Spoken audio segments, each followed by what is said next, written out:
Make no mistake about it, once Donald Trump leaves the White House, J.D. Vance is the future of the Republican Party. Watch as he gives the scathing speech, and he also takes a couple shots at Greta Thunberg. You guys are going to love this. Thanks to all the gathered delegates and luminaries and media professionals, and thanks especially to the host of the Munich Security Conference for being able to put on such an incredible event. We're, of course, thrilled to be here. We're happy to be here. And, you know, one of the things that I wanted to talk about today is, of course, our shared values. And, you know, it's great to be back in Germany. As you heard earlier, I was here last year as United States Senator. I saw Foreign Secretary David Lammy and joked that both of us last year had different jobs than we have now. But now it's time for all of our countries, for all of us who have been fortunate enough to be given political power by our respective peoples to use it wisely to improve their lives. And I want to say that, you know, I was fortunate in my time here to spend some time outside the walls of this conference over the last 24 hours. And I've been so impressed by the hospitality of the people, even of course, as they're reeling from yesterday's horrendous attack. And the first time I was ever in Munich was with my wife, actually, who's here with me today, on a personal trip. And I've always loved the city of Munich, and I've always loved its people. And I just want to say that we're very moved, and our thoughts and prayers are with Munich and everybody affected by the evil inflicted on this beautiful community. We're thinking about you, we're praying for you, and we will certainly be rooting for you in the days and weeks to come. Now, thank you.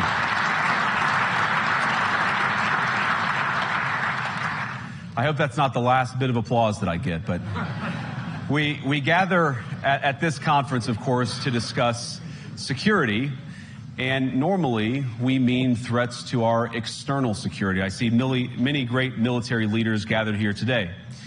But while the Trump administration is very concerned with European security and believes that we can come to a reasonable settlement between Russia and Ukraine, and we also believe that it's important in the coming years for Europe to step up in a big way to provide for its own defense, the threat that I worry the most about vis-a-vis Europe is not Russia, it's not China, it's not any other external actor.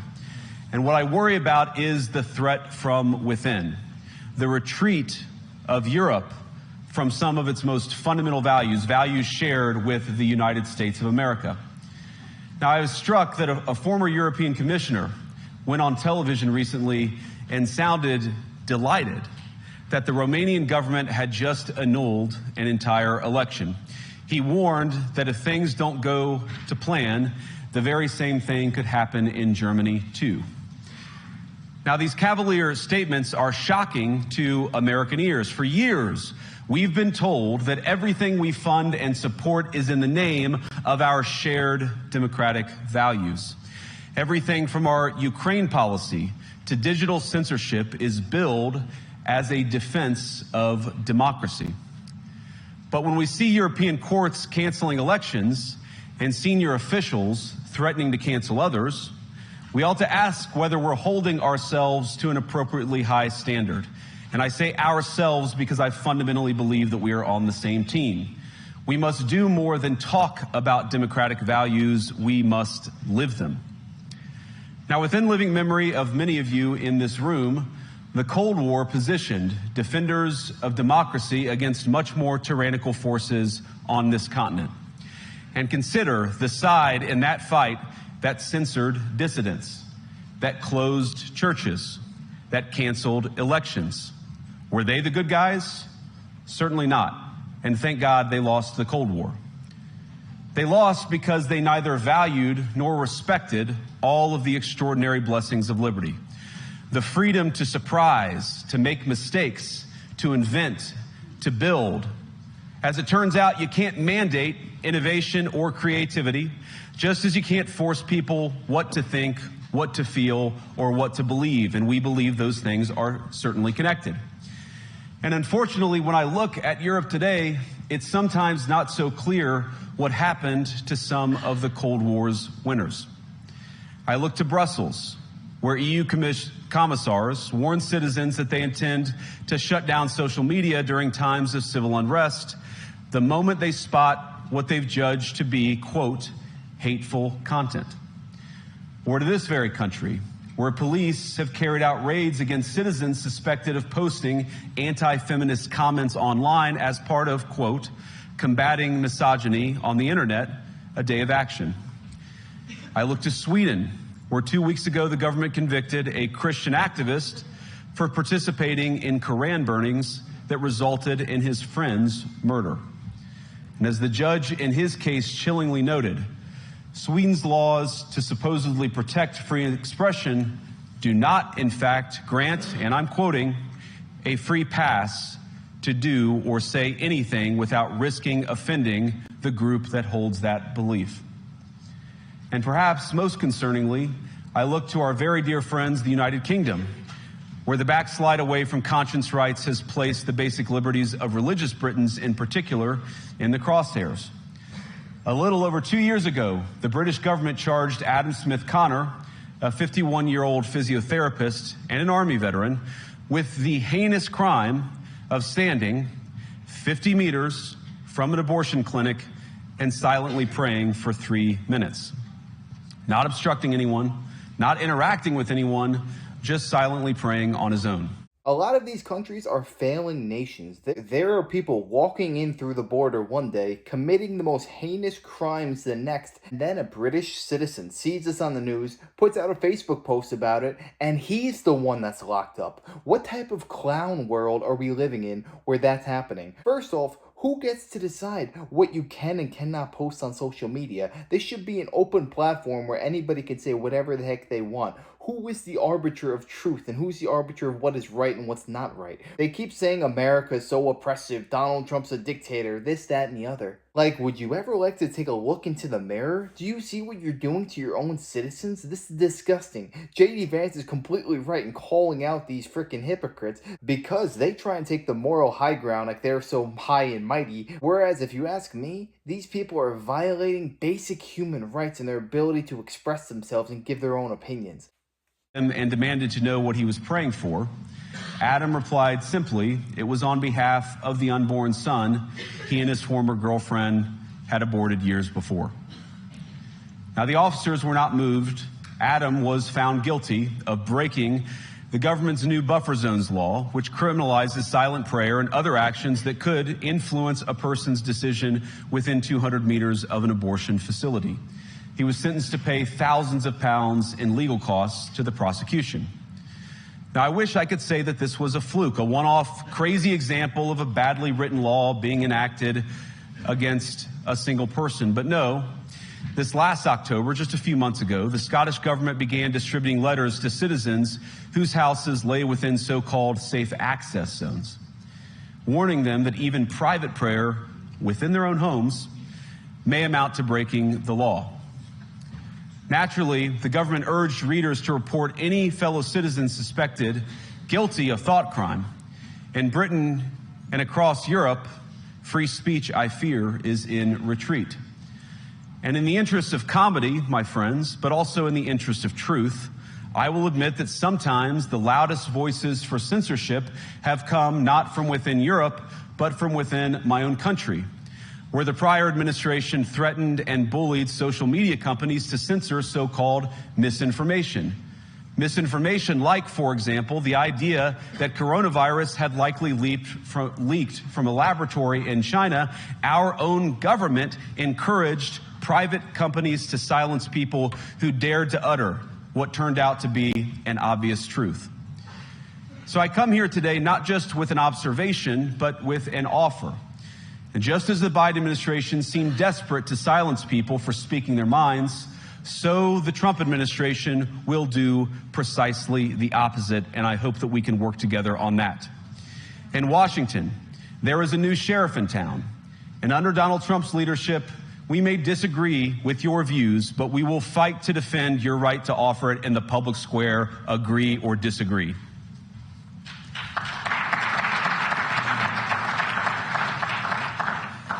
Now, we're at the point, of course, that the situation has gotten so bad that this December, Romania straight up canceled the results of a presidential election based on the flimsy suspicions of an intelligence agency and enormous pressure from its continental neighbors. Now, as I understand it, the argument was that Russian disinformation had infected the Romanian elections. But I'd ask my European friends to have some perspective. You can believe it's wrong for Russia to buy social media advertisements to influence your elections. We certainly do. You can condemn it on the world stage even. But if your democracy can be destroyed with a few $100,000 of digital advertising from a foreign country, then it wasn't very strong to begin with. Now, the good news is that I happen to think your democracies are substantially less brittle than many people apparently fear. And I really do believe that allowing our citizens to speak their mind will make them stronger still. Which, of course, brings us back to Munich, where the organizers of this very conference have banned lawmakers representing populist parties on both the left and the right from participating in these conversations. Now, again, we don't have to agree with everything or anything that people say.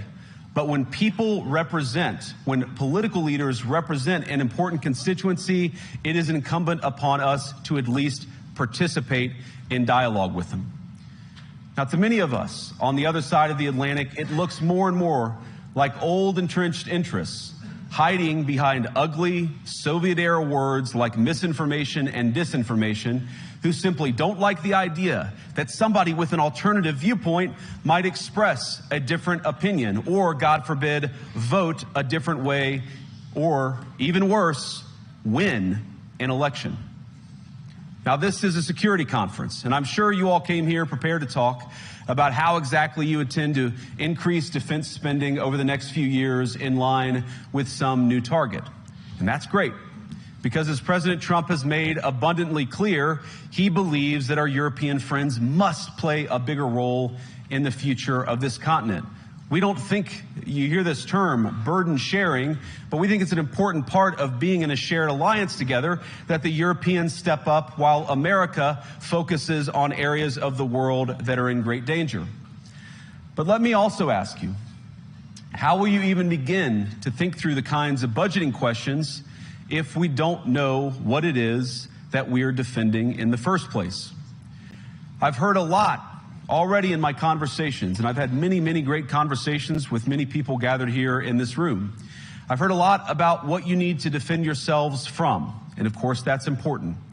But what has seemed a little bit less clear to me, and certainly I think to many of the citizens of Europe, is what exactly it is that you're defending yourselves for. What is the positive vision that animates this shared security compact that we all believe is so important? And I believe deeply that there is no security if you are afraid of the voices, the opinions, and the conscience that guide your very own people. Europe faces many challenges, but the crisis this continent faces right now, the crisis I believe we all face together, is one of our own making. If you're running in fear of your own voters, there is nothing America can do for you. Nor, for that matter, is there anything that you can do for the American people who elected me and elected President Trump. You need democratic mandates to accomplish anything of value in the coming years. Have we learned nothing that thin mandates produce unstable results?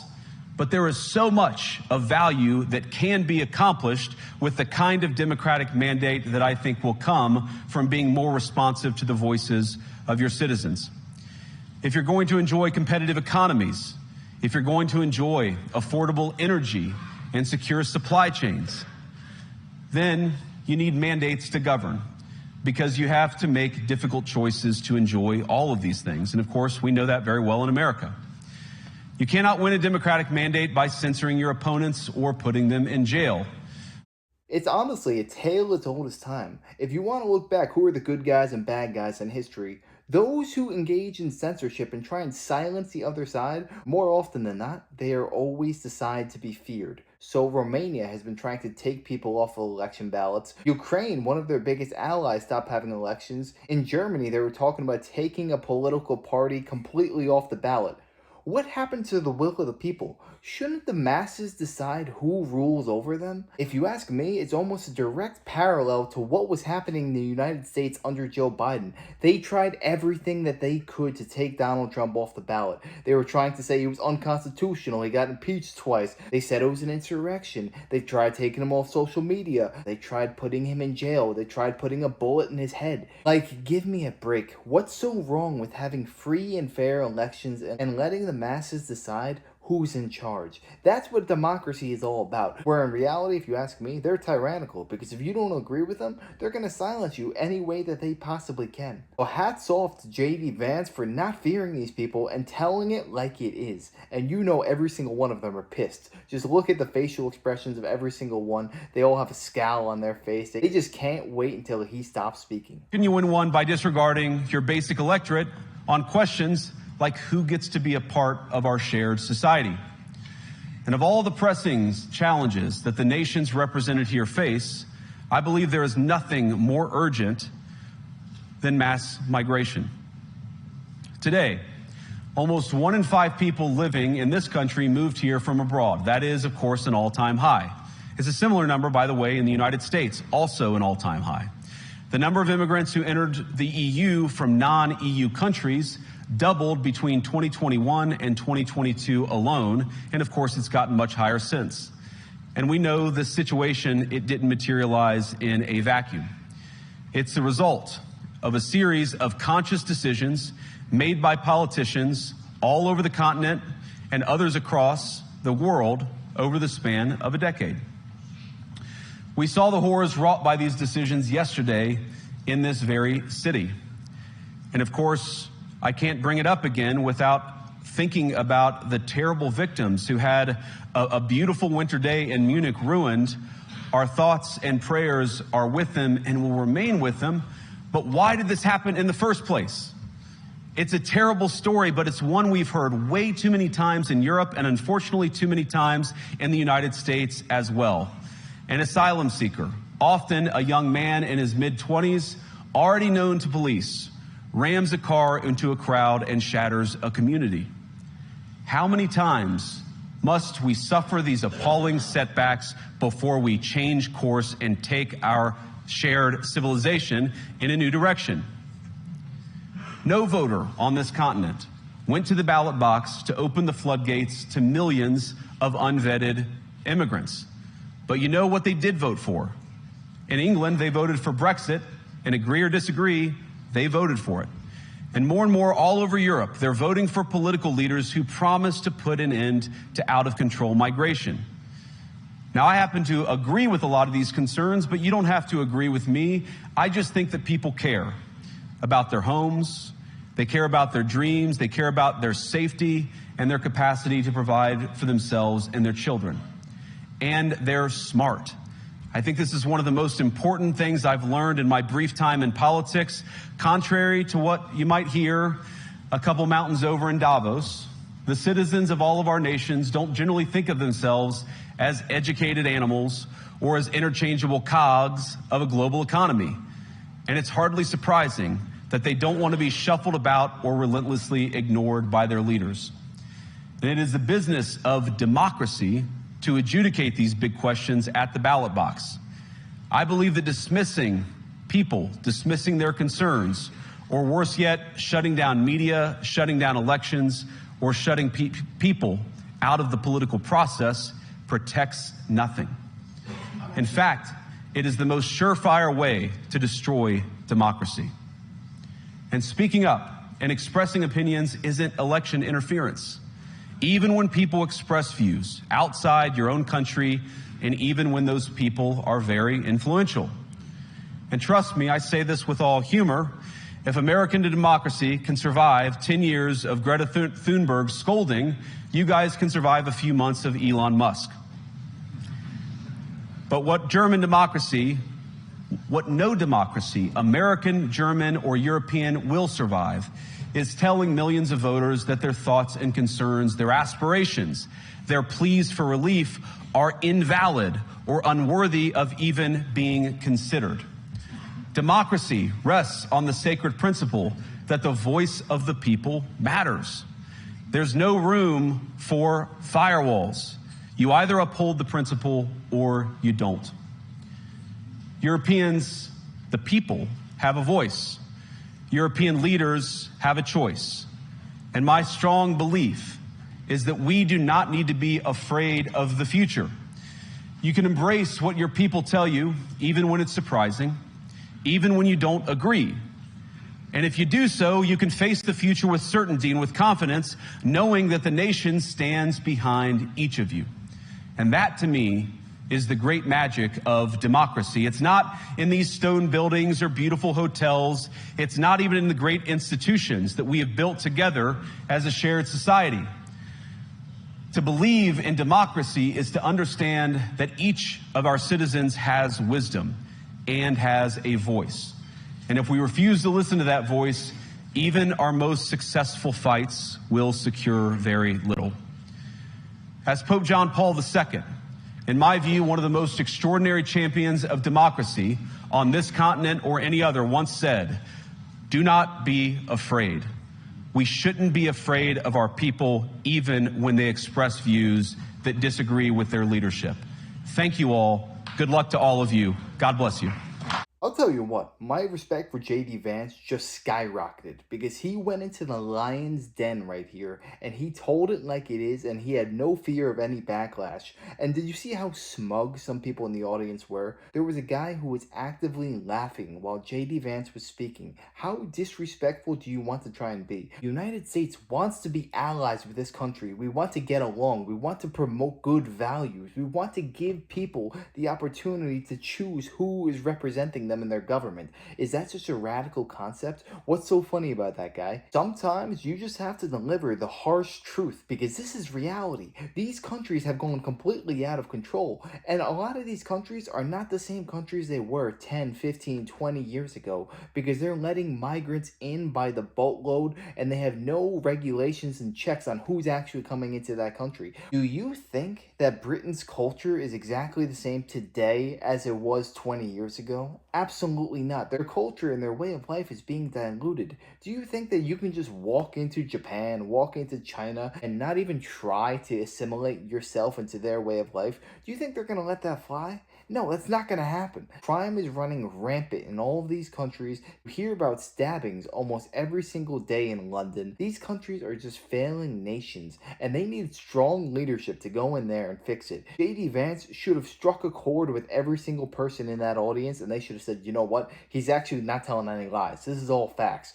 Why are we not actually implementing a policy or any actions to combat this problem that is plaguing our nation? 99% of the people in the crowd there could not care less about their constituents. It's absolutely disgusting, and I cannot believe how bad it has gotten because it seems America is the last bastion of freedom all across the world. And I absolutely love what he said about Greta Thunberg because that is right on the money. All these people are taking the moral high ground and they're talking bad about Elon Musk. The billionaires are running America.